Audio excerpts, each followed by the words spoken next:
Don't let fear decide for you. Tips to manage decidophobia. Luckily, there are some reasonable ways to deal with decidophobia. Let's take a look. 1. Change your point of view. Try to think about the decision like someone else would. Ask yourself, what would someone you admire do? This can help you see things differently. 2. Break down big decisions. Divide big decisions into smaller, easier steps.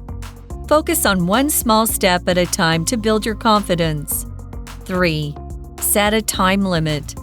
Give yourself a specific amount of time to decide.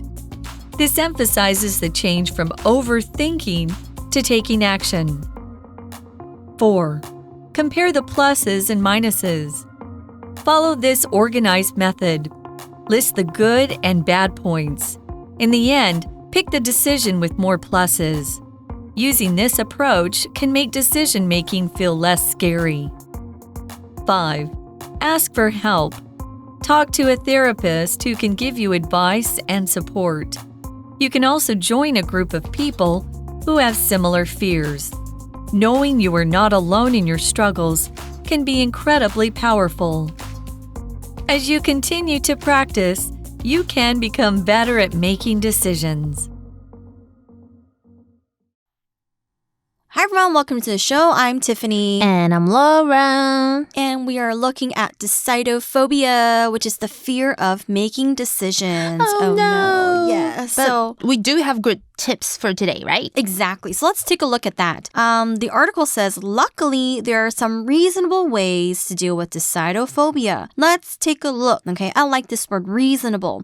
Reasonable is an adjective and it just means to be fair, practical, and sensible. When something is reasonable, it means it makes sense. Okay, for example, we can say, the price per dish at the restaurant is very reasonable, especially for this part of town. Okay, reasonable 是什么呢？就是合理的。For example, I think it's reasonable to treat myself to a movie night after a week of hard work. Everyone deserves a break. 我觉得在一周非常辛苦工作后犒赏自己看场电影，是很合理的。每个人是不是都应该要放松一下呢？ Yeah, I would love that. Okay, so how can we help with making decisions or how can we deal with decidophobia? The first tip here says, change your point of view. Okay, try to think about the decision like someone else would. Okay, when we talk about point of view, this phrase it just means a person's opinion or a particular way of thinking about something. So we learn point of view in literature, in like readings and stories. First person point of view just means you tell the story from your point of view. You're looking at the world through your eyes, through your lens, right?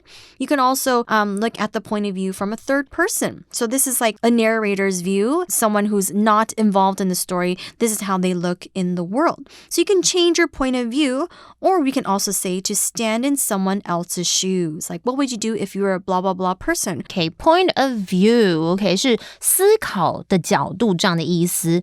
举例来说, it's always interesting to hear different points of view on a movie. It helps me understand it from all angles.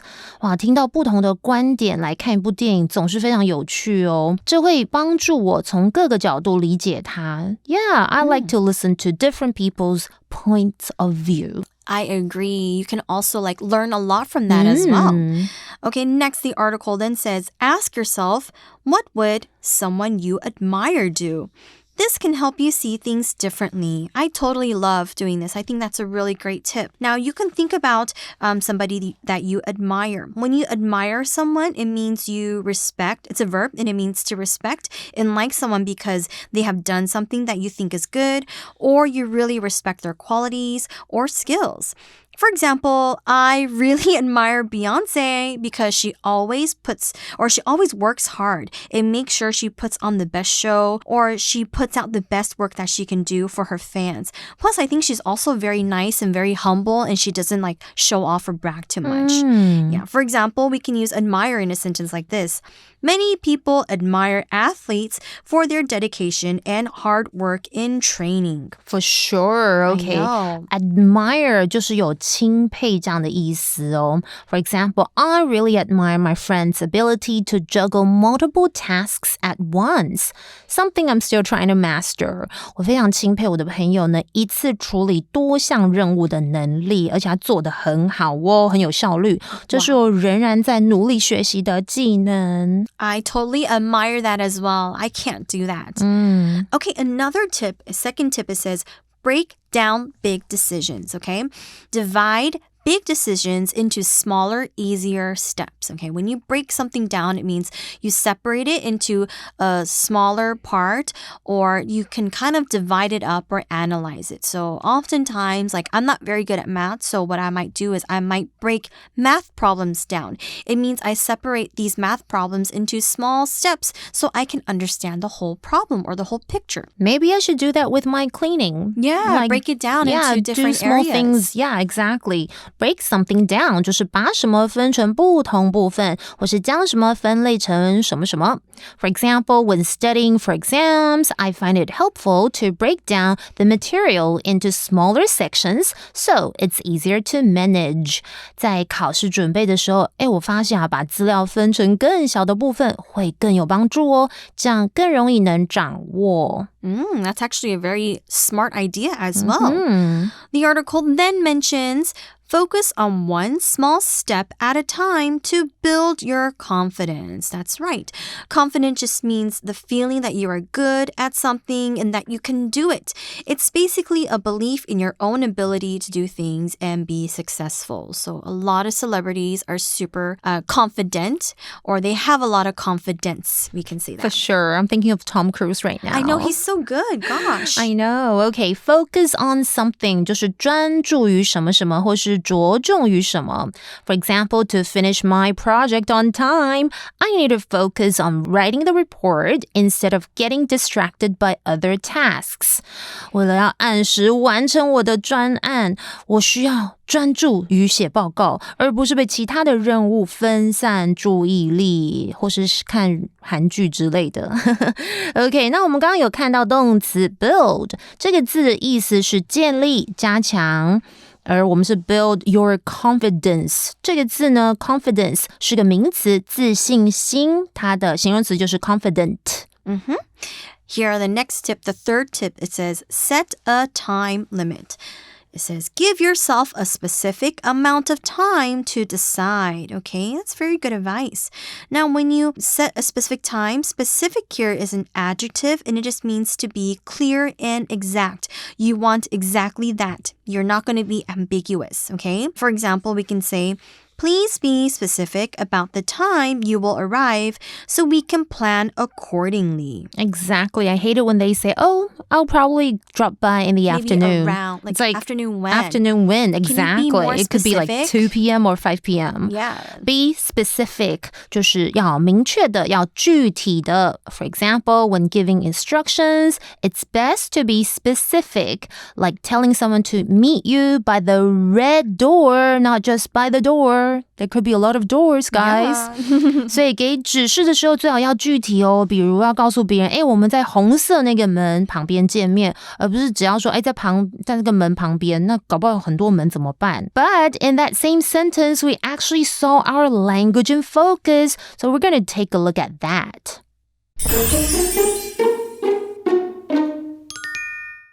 今天的 language in focus 我们要看到的是 an amount of versus a number of. An amount of 和 a number of 为修饰名词的数量词。Amount 和 number 前面我们都可以搭配 great, large, small 等等的形容词来表示不同程度的数量多寡。但是呢 amount 和 number 所修饰的名词有所不同哦，要注意哦。当我们用a or an amount of 后面要接什么？不可数名词。而 a number of 我们则是要接可数名词，不要搞混了。我们来举例。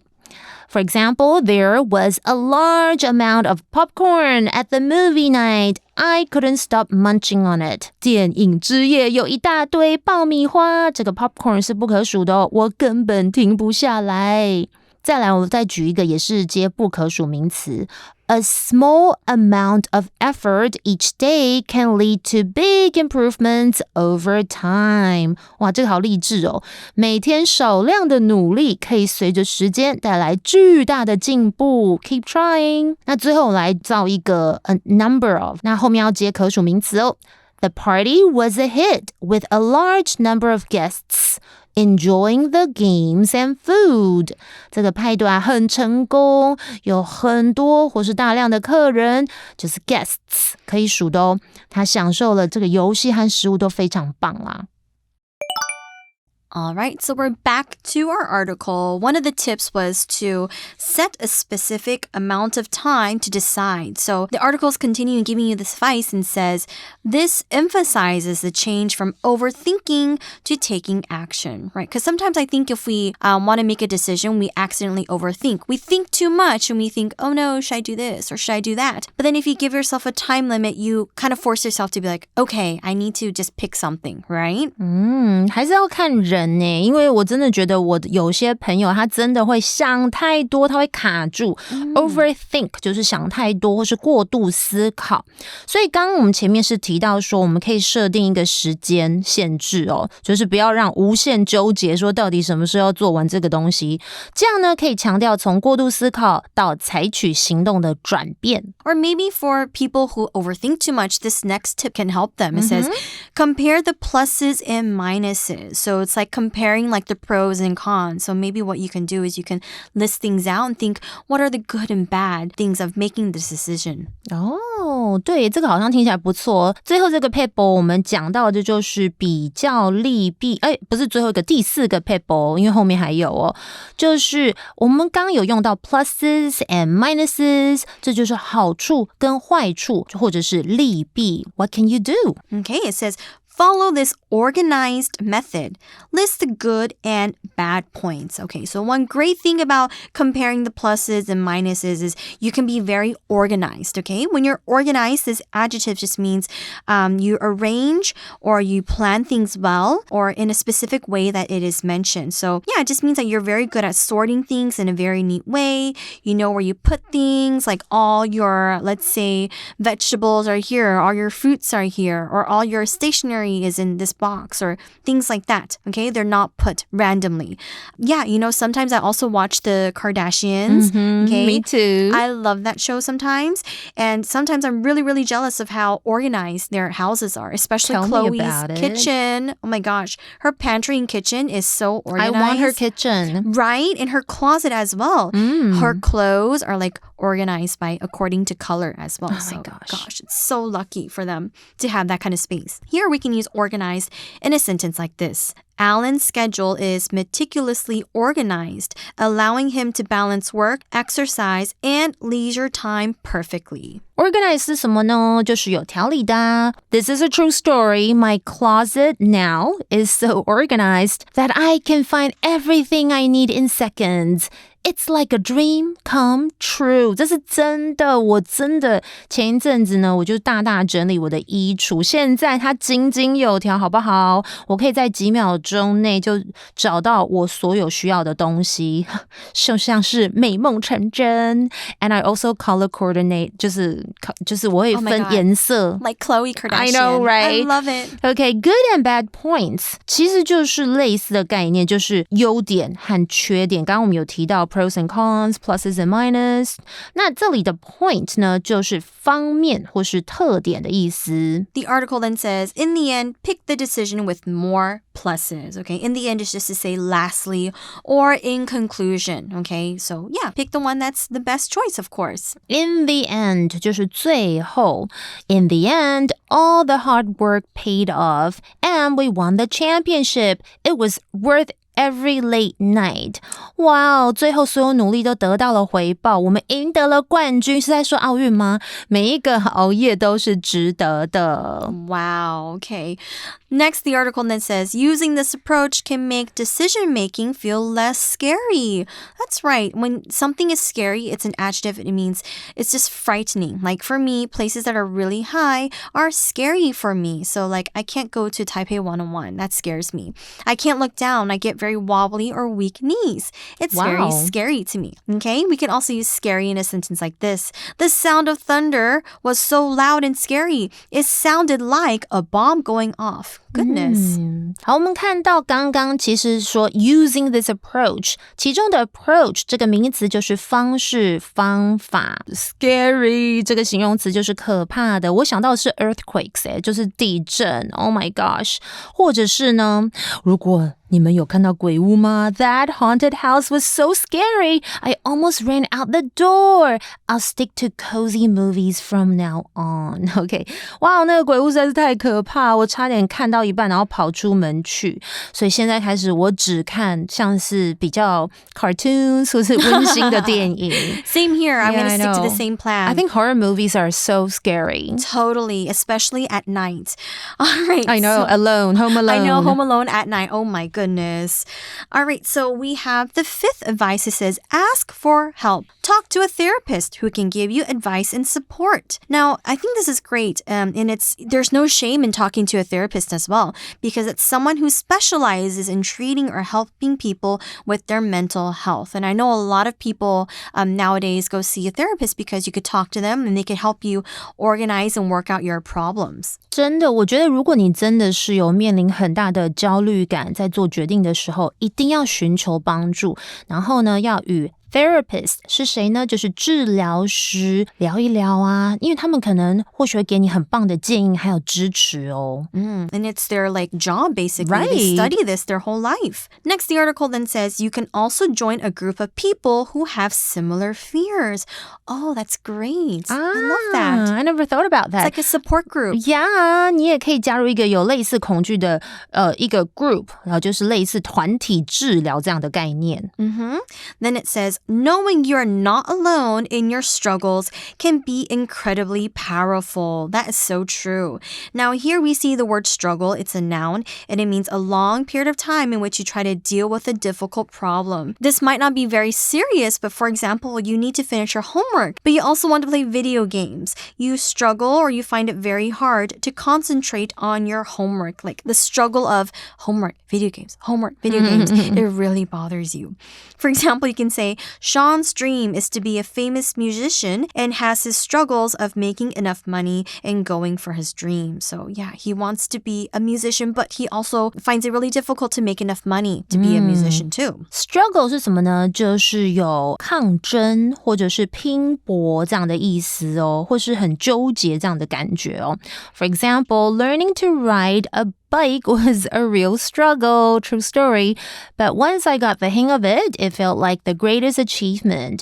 我真的觉得学习骑脚踏车，大家可能会在笑我，真的很困难耶，因为我真的从小没有会骑脚踏车这件事情。但是当我掌握了技巧之后，哇，感觉就很像伟大的成就哦。那我们刚刚有提到 incredibly 这个副词，就是极度或是极其的意思哦。Then the article says, as you continue to practice, you can become better at making decisions. Yes, For sure. Totally. 对啊，你随着继续练习，你就可以变得更擅长做决定啦。Yeah, I think this will definitely help in trying to, overcome your fear of making decisions, right? All right, so we've reached our For You chat, and the question is, what approaches would you most likely use to help make decisions? Why? I think the approach I'd be most likely to use is setting a time limit for making decisions. It helps me avoid procrastination, 拖延症, and manage my time better. 我是时间管理大师. Plus, it creates a sense of urgency, which keeps me from just chilling and binge watching shows. I love doing that. This way, I can tackle important tasks efficiently and then enjoy my downtime guilt-free. I love it. I think for me, I love the plus and minuses things. I like learning about or I like thinking about what's the benefits of this or choosing this and what's the benefits of that. So I like to list my pros and cons ones. And then I make my decision. Yeah. Or sometimes I might even just like ask friends as well, like for their advice. You can ask me. I know, because you're so smart and you really give me great Oh my advice. gosh. So you know I always would go to ask you as well. Right? So definitely I would also ask friends as well. Or For like people sure. that are like maybe very well educated in that area or something like that. I bet you guys, if you have decidophobia, you will definitely love today's topic, 因为你可能学到很多 pebble 哦。你们喜欢今天的主题吗？你还可以到空中家教和真人老师互动练习哦。Wow! Alrighty, that's the end of today's article. We hope you guys enjoyed it. And then we'll see you guys very soon. Bye! Vocabulary Review. Reasonable. This car seems too expensive, so it seems reasonable to ask for a cheaper price. Admire. My teacher is someone I admire because she always listens and helps us understand difficult subjects easily. Specific. To find the book, I needed to know the specific title and author, not just the topic. Organized. Our class trip was very organized. We knew exactly where to go and what to do. Scary. The movie was so scary that I spent most of the time covering my eyes and ears. Struggle. It was a struggle for Mike to learn how to ride a bike without training wheels. 智慧小补帖。